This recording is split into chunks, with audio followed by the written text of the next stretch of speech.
45 chest വണ്ണമുള്ള ഒരാളുടെ ബ്ലൗസാണ് വെട്ടുന്നത്. ആദ്യം തുണി രണ്ടായിട്ട് മടക്കിയിട്ട് ഇറക്കം എടുക്കണം. ഇറക്കം 15.5. ഷോൾഡർ 6.5 എടുത്താൽ മതിയേ. 3 ഇഞ്ച് കഴുത്തകലും 3 ഇഞ്ച് ഷോൾഡർ. കൈക്കുഴി 7.5 എടുക്കണം. നെഞ്ച് വണ്ണം 45ൻ്റെ 4/1 11.25. അതിൻ്റെ കൂടെ 1.5 ഇഞ്ച് കൂടെ കൂട്ടണം. പിന്നെ ഇടവണ്ണം 40, അതിൻ്റെ കൂടെ 1.5 ഇഞ്ച് കൂട്ടണം.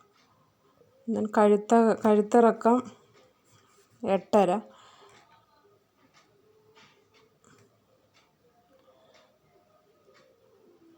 എന്നിട്ട് സൈഡ് വെട്ടിയെടുക്കണേ. അത് ബാക്ക് പീസാണ്.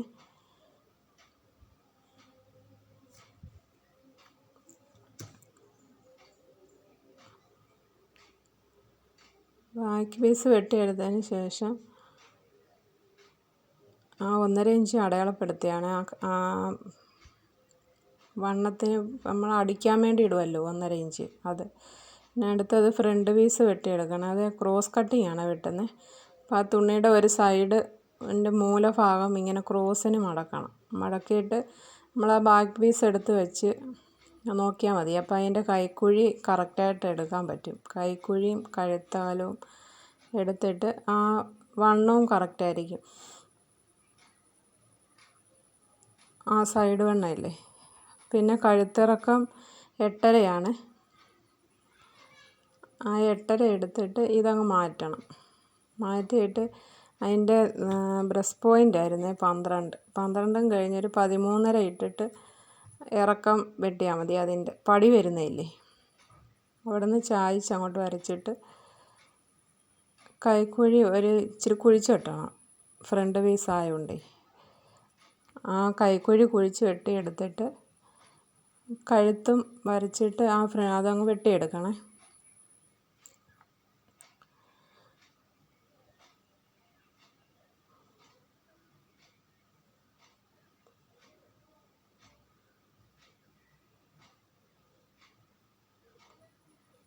ആ വരയിൽ കൂടെ തന്നെ അങ്ങ് വെട്ടിയെടുത്താൽ മതി.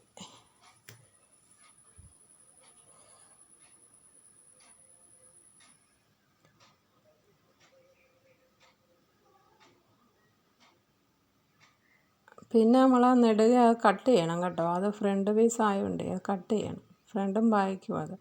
ഇനി ആ താഴ്വശം കൈ വെട്ടിയെടുക്കണം. കൈയുടെ അളവ് 10.5 ഇഞ്ചാണ്. അപ്പോൾ ഒരു ഇഞ്ച് കൂടെ കൂട്ടി വേണം എടുക്കാൻ. 4ആയിട്ട് മടക്കിയിട്ടിട്ട്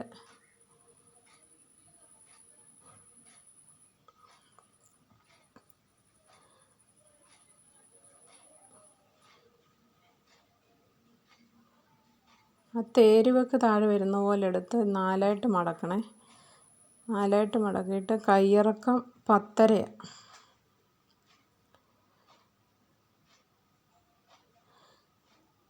10.5യുടെ കൂടെ ഒരു 1/2 ഇഞ്ച് താഴെയും അടയാളപ്പെടുത്തണം. മുകളിൽ 1/2 ഇഞ്ച് കൂടുതൽ അടയാളപ്പെടുത്തണം.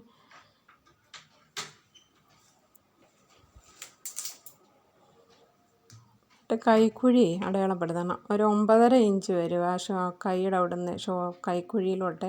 എന്നിട്ട് 1.5 ഇഞ്ച് തയ്യൽ തുമ്പ് ഇട്ടിട്ട് ഒന്ന് അരിച്ചിട്ടൊന്ന് കുഴിച്ച് വെട്ടണേ. അവിടുത്തെ അളവിനെക്കാട്ടി ഒരു 3 ഇഞ്ച് കുറച്ച് വേണം ഈ കൈക്കുഴിയുടെ അവിടെ വെട്ടിയെടുക്കാൻ. എന്നിട്ട് അത് ചായച്ചങ്ങ് വരച്ചാൽ മതി.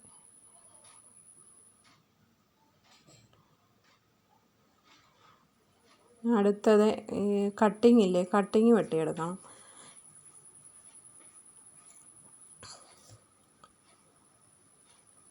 നമ്മൾ 3 പീസ് ചേർത്ത് വേണേലും വെട്ടാം, അല്ലാതെയും അങ്ങനെ വെട്ടിയെടുക്കാം. എന്നിട്ട് അതിനകത്തോട്ട് മറ്റേ പീസുകൾ അതേപോലെ വെട്ടിയെടുത്തിട്ട് അകത്ത് വെച്ച് അടിച്ചാലും മതി. അല്ലെങ്കിൽ 3ആയിട്ട് വെട്ടിയെടുത്തിട്ട് ജോയിൻ്റ് ചെയ്ത് മറിച്ചിട്ടെടുക്കാം. ഇതാകുമ്പോൾ ഇച്ചിരി എളുപ്പമായിരിക്കും. ഇതൊരു 2-3 പീസ് വെട്ടി വെക്കുവാണെങ്കിൽ നല്ല കട്ടി ഉണ്ടെങ്കിൽ ബ്ലൗസ് നല്ല കറക്റ്റായിട്ടിരിക്കുമല്ലോ.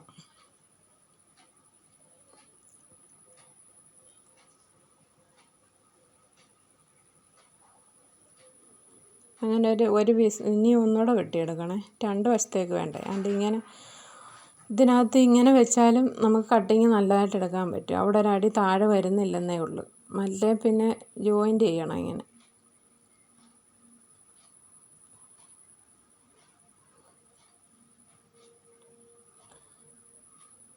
ഇനി അരിപ്പടി ഇല്ലേ, ഹുക്ക് വെക്കാനും മറ്റേ ഹുക്ക് വെക്കുന്നതിൻ്റെ അരിപ്പടിയും കൂടെ വെട്ടിയെടുക്കണേ.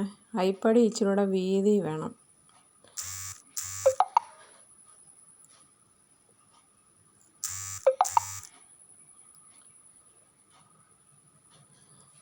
ഇനി ഇത് പൈപ്പിങ് ചെയ്യാൻ വേണ്ടിയാണ്. പൈപ്പിങ്ങിന് ക്രോസിന് വേണം വെട്ടിയെടുക്കാൻ, അല്ലെങ്കിൽ കഴുത്ത് ശരിയാകത്തില്ല.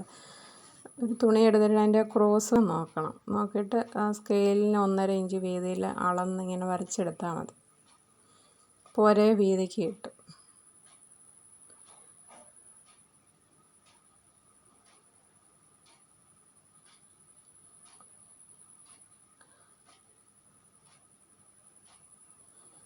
ഇതിങ്ങനെ വെട്ടിയെടുക്കണം. 3-4 പീസ് വേണം. നല്ല കഴുത്ത് വണ്ണമുള്ളതുകൊണ്ട് ഇച്ചിരി വലിയ കഴുത്തായിരിക്കും. എന്നിട്ടത് ജോയിൻ്റ് ചെയ്തിട്ട് വേണം വെക്കാൻ.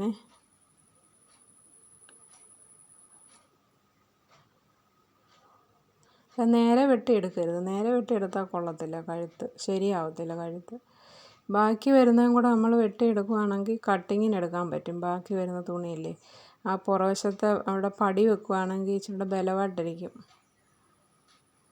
അതിനുവേണ്ടി അത് ക്രോസ് അല്ല, നേരെയുള്ള ഭാഗം വേണം വെട്ടിയെടുക്കാൻ.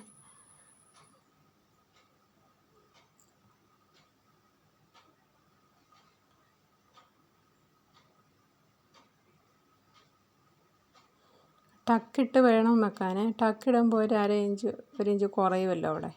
എന്നിട്ട് വേണം ആ പടി വെക്കാൻ. പിന്നെ ബാക്കി വരുന്ന തുണി മടക്കിയിട്ട് ഇങ്ങനെ കട്ടിങ്ങിന് ആദ്യം വെട്ടിയില്ലേ, ആ അളവ് വെട്ടിയെടുക്കുകയാണെങ്കിൽ അതിനകത്ത് നമുക്ക് ഇച്ചിരി ഏറെ തുണി അങ്ങനെ 3-4 പീസ് വെക്കുമ്പോൾ ഇച്ചിരി കട്ട് കിട്ടും. ബ്ലൗസ് ഇടുമ്പോഴേ കറക്റ്റായിട്ടിരിക്കും കട്ടിങ്ങൊക്കെ.